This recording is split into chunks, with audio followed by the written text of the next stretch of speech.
Welcome back to the first series of the HGC weekend for North America, where currently HeroesHearth Esports is sitting pretty at 2-0 of LFM Esports. Game 1, LFM looked really good. They brought the fight, almost won it. It was down to 4 versus 4 in core health on Towers of Tomb. That's pretty darn close. But then in the last game, bringing in an unorthodox Stitches isolation composition with Gus, that just did not work out for them. It was high execution, and I think that map, it's just, again, the opportunities that you're going to have just aren't there. And I think that's maybe a map or a draft maybe for a Tomb map, but probably not Volskaya. I think Volskaya, it is about the sustained damage. Getting that blow up, I think, is just way too difficult there in the early game, and when you don't have that opportunity, it's not going to be there for quite some time, and if you don't get it that time, then you're basically probably down 2 or 3 levels, then it's too hard to come back. Well, LFM has been prioritizing first pick. Let's see if they continue that trend as we go into the Battleground pool.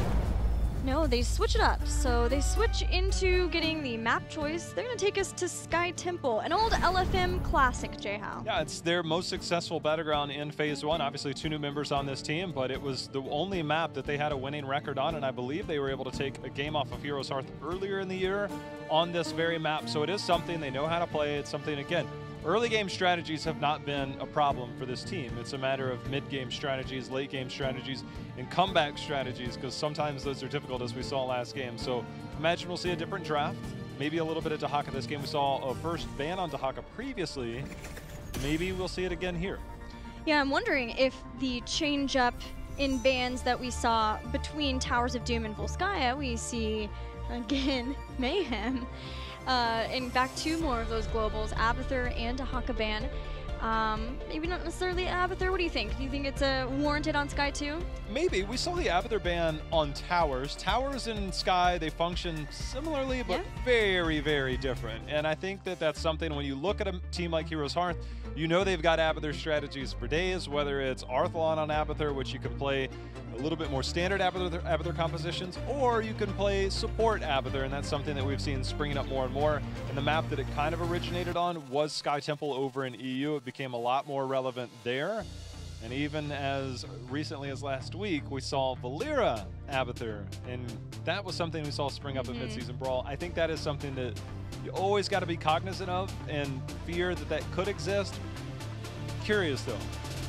The thing that makes me wonder if we would see the same kind of value is we've seen teams get Mule on Sky Temple, but to varying success. Yes, it slows down the structural damage that your opponents can do with the temples, which therein slows down the experience gain that your opponents get too, and tries to give you a more advantageous position. But also, it feels like a lot of teams with prioritizing good sieging heroes aren't having that big of a problem making sure to take down the structures that they do take out. But we're actually going to see Dahaka be let through in favor of banning out Genji and still Abathur from LFM. Well, as you mentioned before, Blaze has had a really high priority on the side of HeroesHearth. So if you're LFM, you're going to get one or the other.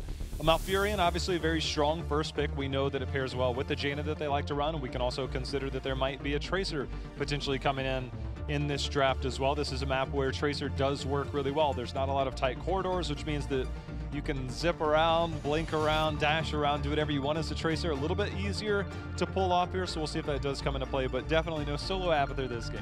Yeah, before what we saw was a Genji ban on one side and then a Tracer on the other. Having to ban the Abathur now gives either Blaze or Tracer maybe Urel. If LFM obviously puts a lot of stock into the Urel, we haven't seen HeroesHearth be willing to pick her up yet. They've still had the same Blaze priority that we know of before, even though the 10 seconds did come back to bite McIntyre in that one game.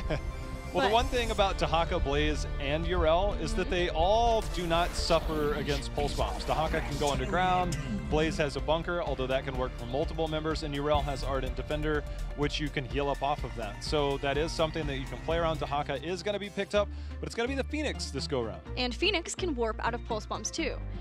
So now LFM have set themselves up, so if they do have to deal with the Tracer, they have a lot of tools necessary. They have the auto attacks of Phoenix too, which is always something that you want to have versus a Tracer. It's a lot harder to hit her with the skill shots than just to be able to right-click her. Now, do HeroesHearth want to build back into this Tracer? Is this where they get Blaze? Is this where we get the first McIntyre Urel? That's a good question. I mean, it seems Blaze is likely. It's something that gives multiple save options. If Salvo comes out, everybody just kind of hops in the bunker. You're cool there. But Yrel does bring a very interesting dynamic to the game now. And now with the first pick, HeroesHearth still pairing a Johanna Blaze when they have them in the same rotation. So very tanky front line, about as meta as you can get on the back line. So everything pretty standard here for HeroesHearth in the early game. I think HeroesHearth had the same 3 picks and ended up picking Vala later on for a very survivable, sustaining composition with a lot of weight on the shoulders of Crowan on that Vala. However, Tracer's still up, unless this gets banned here now. That LFM have another opportunity. They're going to take away HANZO instead. Boss control is something to keep in mind. Yeah, and I think this is an opportunity for them that if Tracer does come in, I wouldn't be surprised if we see LFM maybe hold their support pick. The Aware has played a decent amount of Uther in particular, this Battleground in particular. I know there's flashes back of certain Uther plays, and I think this is an opportunity for that to be had. We also see Falstad last game. This is another good Falstad map. If you want to have double global, you have it there. You have the shield potential when you barrel roll to deal with that. Obviously a little bit more susceptible to pulse bombs. And there's the Uther ban. I like this ban a lot here from HeroesHearth. Well, a lot of teams would be okay with picking Karazim into Tracer because he can chase down and get the kills. How confident are you in the Aware's ability to play Karazim though? Because it's a hard one. Well, I mean, I think we look at the options. As you said, Phoenix can warp out of Pulse Bomb, Daka can go underground. So if you start to draft more and more heroes that have that option, the other thing you could go, as you said in one of our drafts, is that Fury has played Varian. Varian could come into play here, but I think a Varian versus a Johanna and a Blaze, not so great. And if you're going to go look in that kill, we've seen Figgy play quite a bit of Li Ming. Mage-style damage, you can set up combos, but against this style of a Blaze and Johanna, not exactly the ideal front line to try and also try and blow up. And it's generally like, all right, well, we have it on one target, but how many others? Well, if they're going to leave their support to respond to whatever damage comes out, oh no, they'll just go ahead and get Rhaegar. And Jaina too, so they're going to leave Fury's hero to be the counter. And I think it's very likely that if we do see Tracer, we see that Varian. Find out now, again with Phoenix, Jaina, HANZO, and Genji all banned out. It does start to limit the options that we've traditionally seen from Crowan. Obviously, not a huge hero pool, but one that hasn't necessarily been needed at times. Gul'dan, but that's normally for something like Tomb of the Spider Queen. Task Tracer does seem more likely, but we got to start looking at other pairings. We've talked a little bit about Cassia. She had a little bit of a change to her single target damage against blinded heroes. Does pair well with Johanna. She does. But into a Phoenix Jaina, kind of scared. Yeah. That reduced range makes you very vulnerable to slows. I mean, there's even an Earthbind totem that could be problematic there. I, for some reason, feel like it's going to be a task something. Oh no. Falstad Li Ming. The old school Li Ming. And Arthlon now back on a hero that he can apply a lot of macro pressure, which is something that we know he likes to do. Gives them a global versus swaps his Dahaka too, so they stay in the global game. It's funny because we start to look at all the heroes that Crowan does play, and you start to forget about his Li Ming because he doesn't play it as often. There's even been times he doesn't even play it on his own team. And so this is an opportunity for him to come back and try and make this hero shine. Who's going to be the frontline hero to deal with that? We know ETC definitely is not very appealing against this composition. Roots against Stage Dive, a lot of interrupts versus a Mosh Pit. So do we just get a classic MURADIN pick here? Unless he really wants to change things up. In no world do I see an ETC. It feels like it's a probability that it's there, but I think a MURADIN seems much more standard here.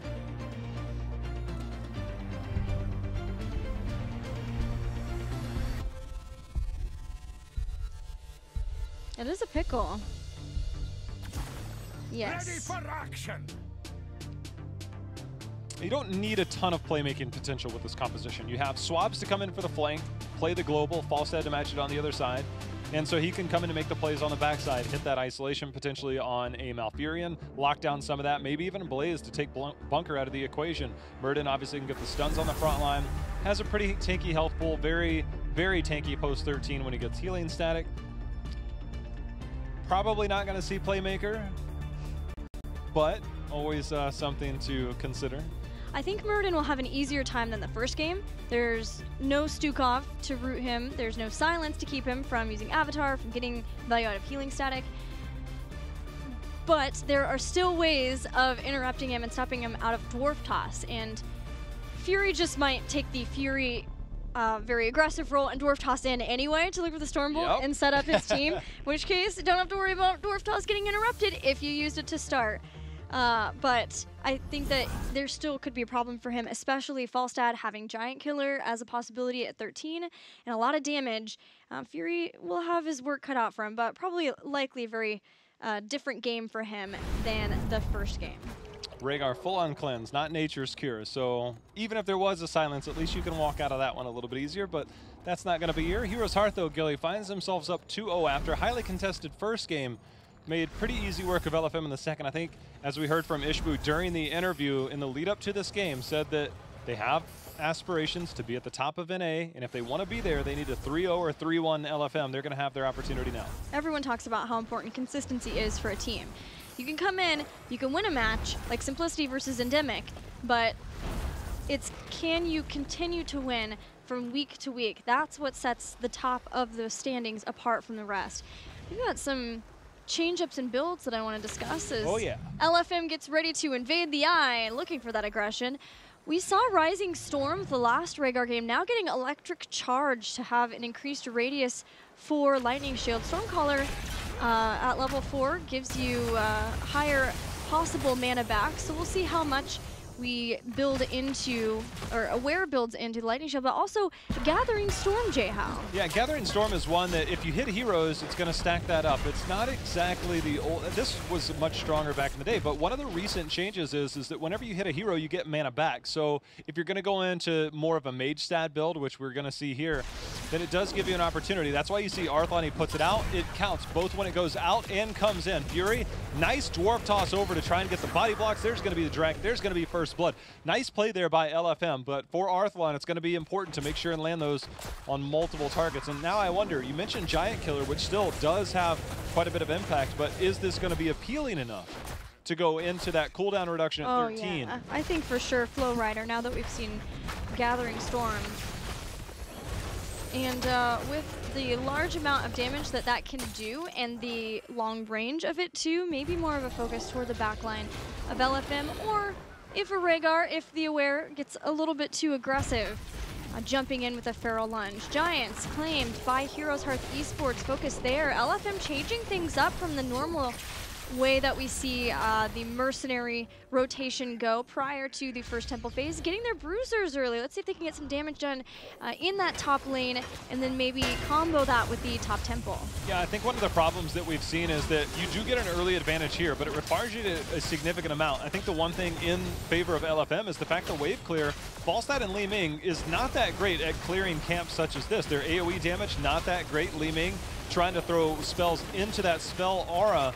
From that, as you can see, Fury actually walk forward to try and eat some of that damage.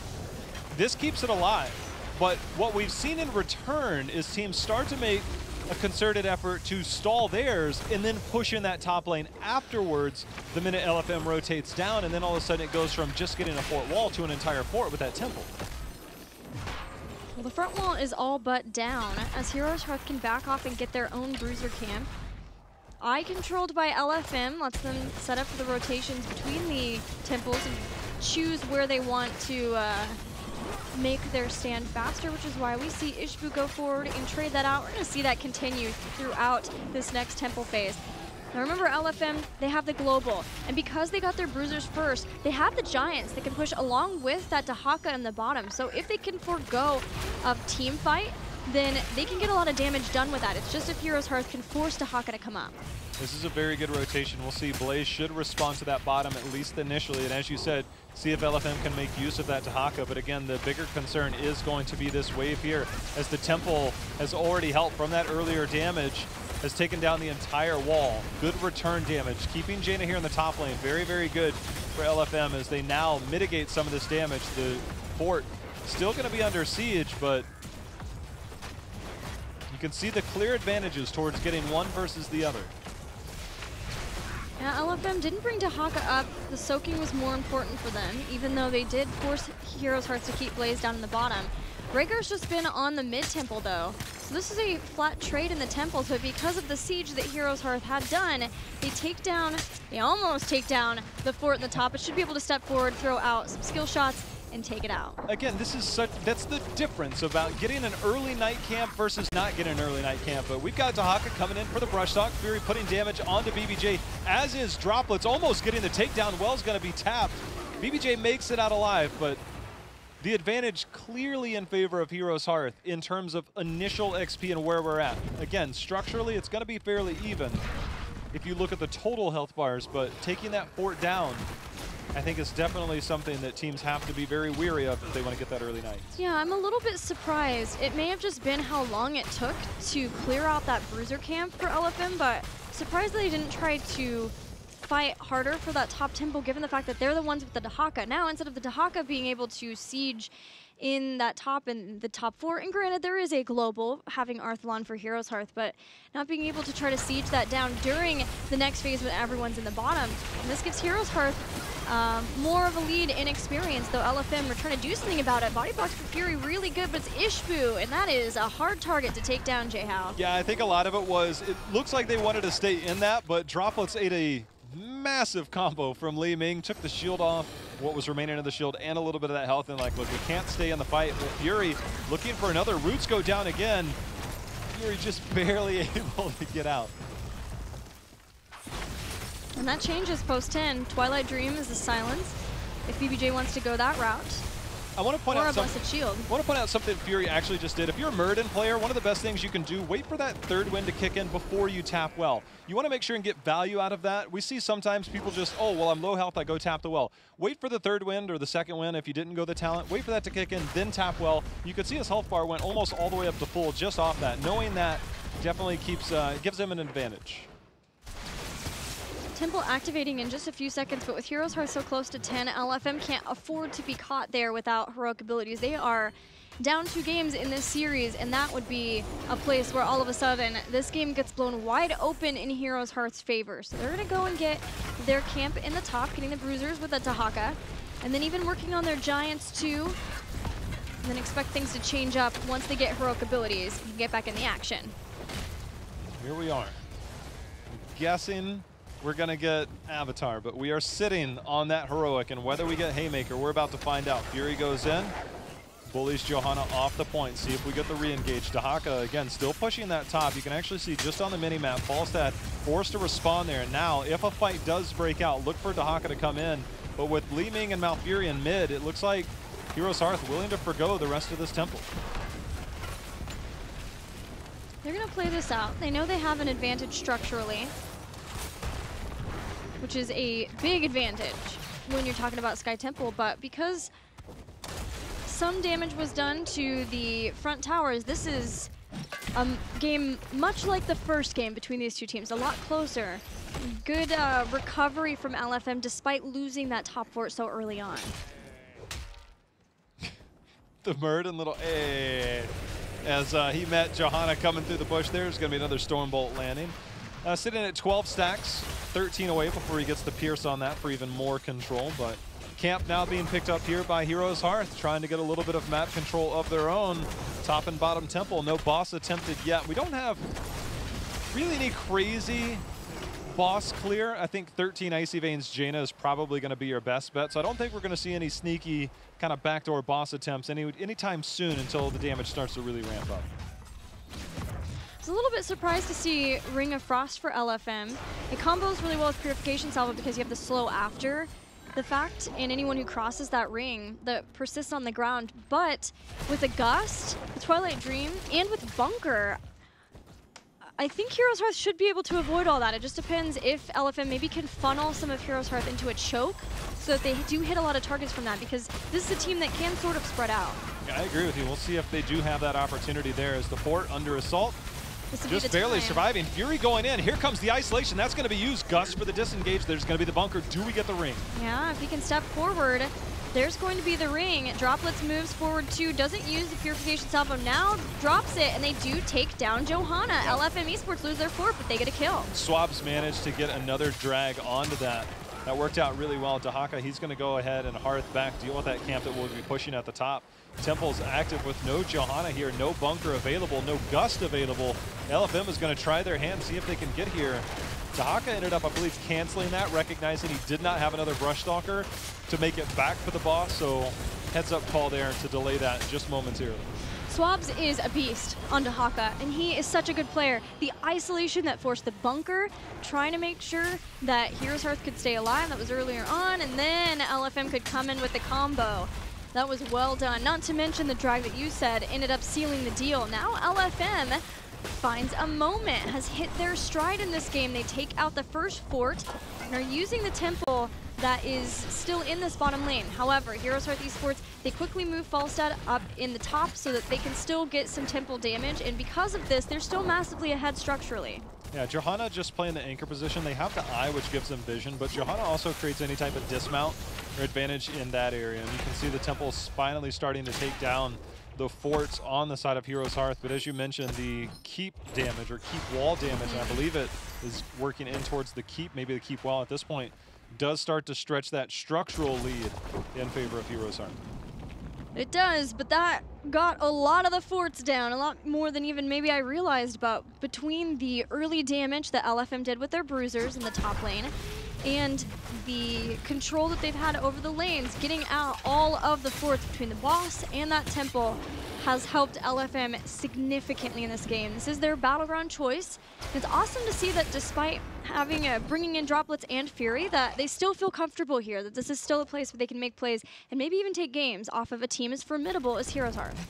It's going to be double temple phase again, and they're both going to be targeting. We'll have the mid one if they choose. It will target that mid temple, but I'm more curious about the bottom one because there was already a little bit of damage done in that bot lane. Will LFM try and prioritize that, try and manipulate that, and see if they can work that to their advantage? Another thing, as you mentioned, we're going to go mage stat. We do get Flow Rider at 13, so cooldown reduction on those abilities so long as your trait is active. LFM choosing to hang around McIntyre, waiting in the wings. Oh, has his eyes set on Figgy with that oil spill and the jet propulsion. Ring of Frost is going to be used. They blinked in. Crone actually blinked into that, but he's under no assault just yet. Hops into the bunker. Salvo going to catch 3 members. Twilight Dream in return. Ancestral is going to land just in time, but there is the nerfed Ancestral. Gilly Fury surviving for now. Can he make it? He hit 16, used his proc. Gust now turns everyone onto Swabs, who just gums in and takes out Falstad. Fury healed up, back in action, dives in after BBJ. Ishbu's going to be dragged straight into the Lion's Den. These drags are insanity. Swabs, are you kidding? He's making it happen. There's going to be a camp, the snap rotation over here for HeroesHearth, taking an advantage. They're going to get a little bit more structure damage in, already sending Dahaka to that mid temple, and with 20 seconds still left before Johanna, another 10. Remember, Falstad did use his flight there to get that Mighty Gust, and I'd say that that's an opportunity he might wish that he could have back. Amazing patience from Droplets too, waiting until bunker was completely down before scanning and dropping a lot of damage on HeroesHearth. The Ring of Frost was used fairly earlier on, so I'm not sure how much slow for the extra damage they got out of that, but now HeroesHearth does what they want to in that top lane. As the respawns start to happen for HeroesHearth, they just rotate back out. The rest of the team in the mid to get the temple there. Dahaka's going to deal with the push in the bottom lanes. That bot is still a point of contention, especially if HeroesHearth doesn't want to keep damage on that weakened bottom lane. Yeah, again, I think the bottom might have had more priority, but obviously this is going to be a very easy path. And speaking of easy path, that's going to be an easy kill. Dahaka stopped here. Yeah, this is going to go from bad to worse. LFM starting to lose control a little bit of this game. Droplets is going to warp out. You can see HeroesHearth and team. Nice. Throw under to make sure that do not eat that full combo. Maybe thinking that he'd have a little bit more time before Jaina went down. Either way, now this is not a chance for LFM to steal some of those shots from the bottom lane. HeroesHearth get the rest of mid. They're getting both camps in the bottom. This will slow down rotation in from LFM. 40 seconds left until the boss. but there's the temple to deal with in that bottom lane, and it's HeroesHearth who gets onto it. It's a full temple, so this is going to have a significant impact on this. One tower goes down, Focus the Gate's going to take down the second tower. I don't believe at this point it should take down the keep, but it just opens up a win condition. Another boss pushes through, another fight comes through. And I think LFM, they might want to consider fighting here. I don't think that they have to, but they definitely, that's double giants. They've got to clean this up before they try and make any type of move. Clear that out and then prepare for the boss fight. LFM choose to forego the shots here so that they don't deal with losing a fight, losing the shots, losing the boss, and then probably the game. They're still ahead in experience, and they didn't lose the keep here, so they can immediately get into the fight here if this was the call for HeroesHearth. Fury Avatar is out, trying to get some healing static value. He's going to Dwarf Toss in, get the stun. No boss procced yet. It's Fury going in deep, and they are looking for an opportunity to maybe capitalize on that as the heal comes in. Swab's looking for an opportunity as well, unable to find it. Droplets and team, however, trying to move around, see if they can find it again. Fury, got to be careful, doesn't have the same save buttons that he did before. Yeah, having that lane push in your favor keeps from the flank possibilities happening against you as easily because you have the vision over that lane. And HeroesHearth are doing their best to keep that in both lanes as they rotate up to the mid. No one really wants to start this boss given that nobody has 20, but LFM still has a slight experience advantage. It is only slight though. HeroesHearth are catching up pretty quickly just purely because of their great rotations from mid, or from bot to mid, and now bringing Arthlon to the top. This is very reminiscent of our first Towers game where it's pretty even, and one boss fight at this point will end the game, I think, if HeroesHearth does take that, and alternatively could also end it for LFM. It is going to be a single temple phase for the next one, so it's a matter of who's willing to commit to it. And since it's the mid-temple, it's easy rotation, and there's going to be a blow up there onto MURADIN again, Gilly. Just did not have Avatar. HeroesHearth, I was sure that they were going to start the boss, feeling the pressure, but all they did was keep tapping it, but watching for someone to poke a toe out of line. LFM, just before they get 20, they lose MURADIN now, and they may lose a whole lot more if they can't figure out a way to stop HeroesHearth here. Dahaka moves on a point. He's holding for now. It's going to be the salvo. One member down as Blaze goes down. Ishbu's going to be the next. The boss is going to be picked up. Droplets trying to make something happen. Nice wave of force going to knock him back. But two members down. There's going to be the warp. PPJ goes down. Droplets trying to survive. Does have 20, but did not have that available. It's a 2-for-3 trade. Biggie, however, has to ice block there to keep from going down. But LFM, they're holding for now. I mean, it's still grim because they've got to clear this boss. There's still a temple available. Be aware, gets a knock up from the boss there. Man, LFM saved the game by not losing boss there, because this boss, this keep, pretty low. They're even going to be able to save the keep, likely. I think that was Swabs, because he's the one that got the stun onto Blaze, got the interrupt onto Blaze, so no bunker was able to be used, and the salvo helped finish the deal.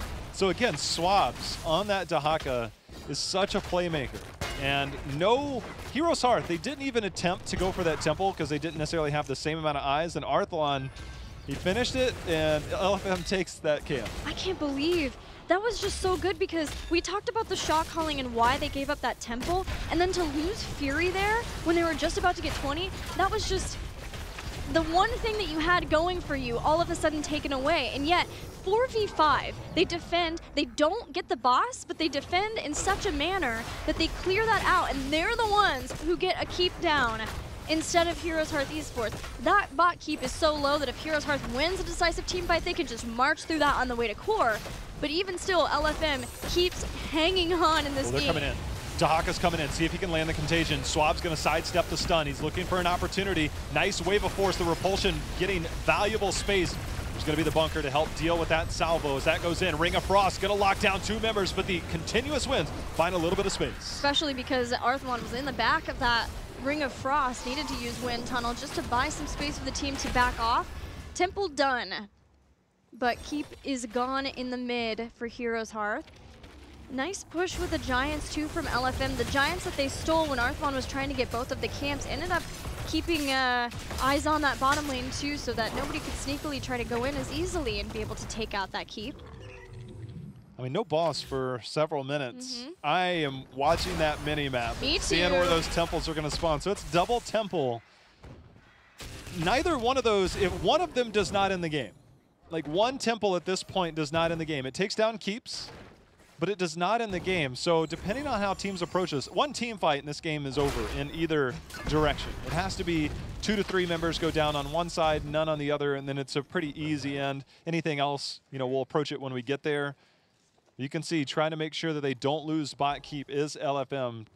Yeah, because it is top mid. They do not want catapults in that bottom lane. That is a frustration they don't want to deal with, especially when you're playing against Arthalon's Global. LFM do have catapults, but it's that mid lane that is fairly close, and with the Global should be something that HeroesHearth can keep track of around that temple phase. But yeah, HeroesHearth is out for blood. Here they come. They're coming down. Furion team, they're hiding over there. The minute that pops, they know. And I think that HeroesHearth, the minute that camp proc, they know. And Li Ming's going to get the poke. There's going to be a stun. That's a nice stun by Fury. Arthalon's going to be locked down, at least momentarily. Ishbu comes in, trying for the zoning. We're going to see continuous wins are actually going the opposite direction. Here comes the salvo. Salvo on Arthalon, and that's almost enough to take him down. Swabs is looking to seal the deal from that. They can turn around. McIntyre and Ishbu are going to fire back forward. Droplets pretty low. Figgy got the Ancestral Healing, and both sides have used a significant amount. All of their heroic abilities used. These slows are wrecking through. This Death Bridge claims the life of Swabs. It's still not over. They have so much more work to do. Boss will be coming up soon, but is it going to be soon enough? As this top camp plus that minion wave has now opened up even more. One temple for LFM can take down all keeps. The Siege Giants picked up at the bottom. Now we're going to see, again, the eye is under control. They're actually going to be looking towards that right now as they're starting to collapse mid. Ishbu going to try and get control of that vision. Body block's going to be there. Ishbu re-engaging here, trying to turn this fight around. Oh, stunned out of Warp 2. Now he's Wave of Forced everything. Jet propulsion, droplets gone, and the stagger deaths or LFM starts. There is a bruiser camp on the core, but there's also the giant camp that's about to be there against LFM's core too. I think LFM might have been a little bit in a panic situation. I'm not sure if they necessarily needed to take that fight. I feel they still had, especially having control over those keeps. Now we're looking at MURADIN 60 seconds away, Phoenix 40 seconds away. Double temple here will end the game against LFM. HeroesHearth going to close this out here in just a moment. So LFM wanted to fight HeroesHearth down in the bottom after Dahaka took the bruisers. When HeroesHearth got the keep, they moved on to the Death Bridge. Dahaka went top against Falstad. May not be over yet, but HeroesHearth are on the core wind tunnel, keeping Dahaka off the point. Fury pulled back into action, or Rhaegar pulled back into action. Regardless, someone pulled back into their death. And now HeroesHearth can close out this game 3. Okay, a few moments there where it might have had an option, but desperate.